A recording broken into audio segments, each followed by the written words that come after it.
pounds for a 12.5 kg bag is at a farm,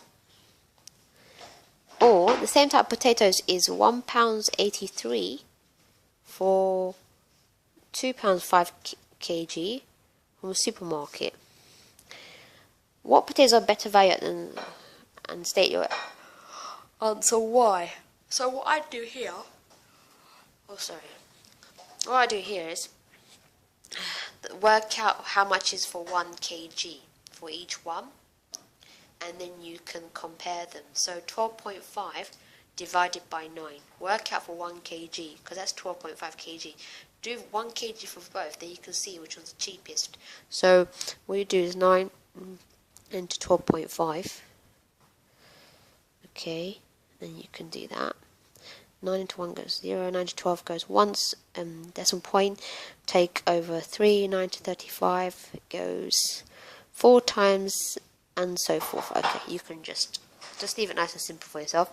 Do the next one. 2.5 divided by 1.83. So it to be 1 into 2 goes 1.83 times. I'm going to go to once. Point. Take away is 5. 1 to 3. And then the 1 into 1.83 into 5. How many times would that go into 5? 2, 3. 3 times. 3 times. And straight away, forget the remainders, I know that this one is cheaper.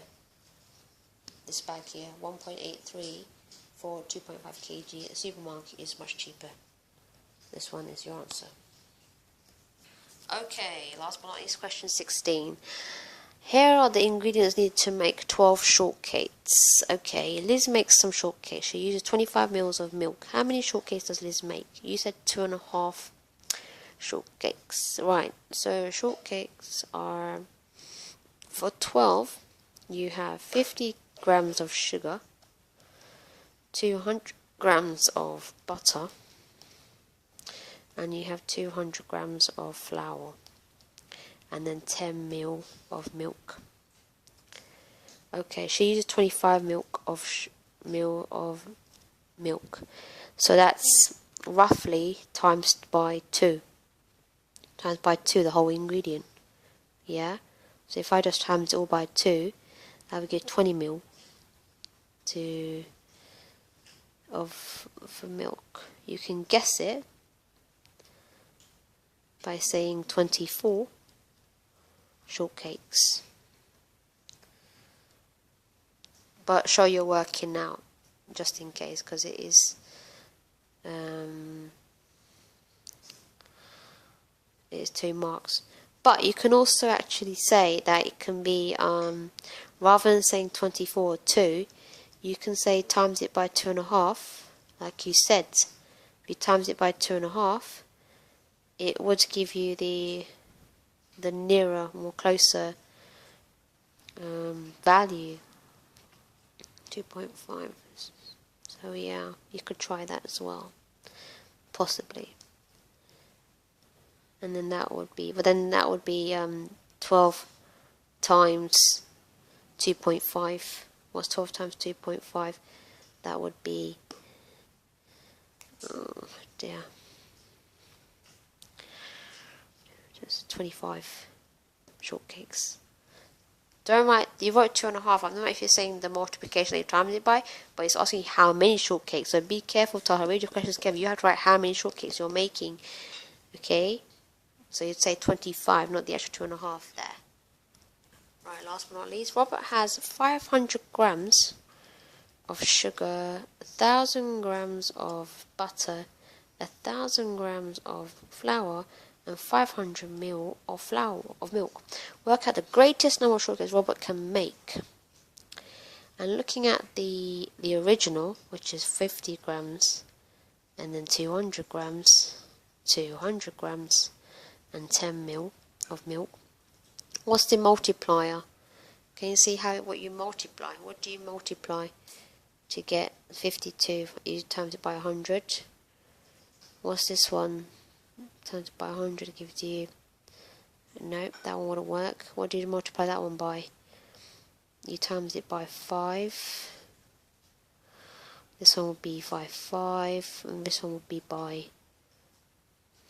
5 would be 50. What's the greatest number of shortest we can make? And that's for 12. Oh dear.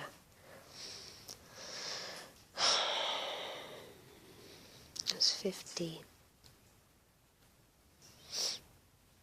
That's by 12, 50. Butter, 200 grams of butter. The caster sugar just makes it sweet. I'll stick to the 5 multiplier, to be honest. Because drinking of the milk and the sugar just adds more sweetness to it, by the way, so think of it like that as well, okay? But it's mainly the butter and the flour that needs to be there to make the actual shortcake itself, and the milk too, but you can reduce the amount of milk you have. So I think the reasonable would be 12 times 5. 12 is the first recipe to give 12 shortcakes. 12 times 5 is what I'd say is 60. The maximum number he could make possibly is 60 shortcakes.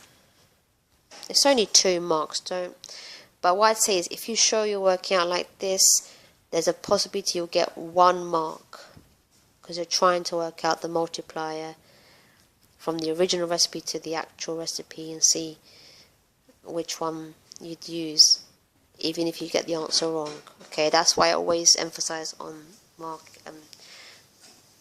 working out.